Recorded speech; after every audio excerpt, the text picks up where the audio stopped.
நலாஸ் நாட்டு சர்க்கரை நலமுடன் வாழ நலாஸ் இந்தியாவிலேயே நாட்டு சர்க்கரைக்கு ISI முத்திரை மற்றும் அக்மார்க் அங்கீகாரம் பெற்ற ஒரே நிறுவனம். தொடர்புக்கு 9047045000. மாநிலங்களவை எம்பியாக நியமிக்கப்பட்டிருக்கும் சதானந்தன் மாஸ்டர் குறித்த ஆச்சரிய தகவல் வெளியாகியுள்ளது.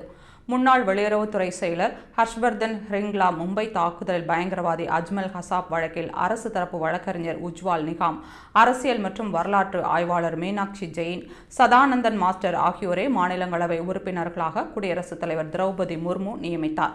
இந்நிலையில் சதானந்தன் மாஸ்டர் குறித்த தகவல் வெளியாகியுள்ளது. சதானந்தன் கேரளாவின் திருச்சூர் பகுதியைச் சேர்ந்தவர். பள்ளி ஆசிரியர் என்பதால் அனைவராலும் மாஸ்டர் என்று அழைக்கப்பட்டார்.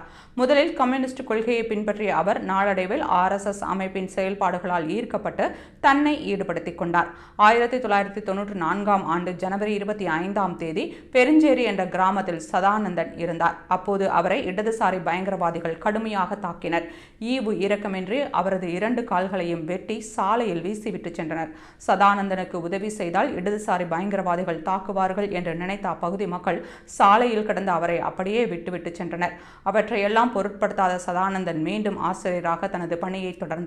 இப்போது பேரமங்கலத்தில் இருக்கும் ஸ்ரீ துர்கா விலாசம் மேல்நிலைப் பள்ளியில் சமூக அறிவியல் ஆசிரியராக பணியாற்றி வருகிறார்.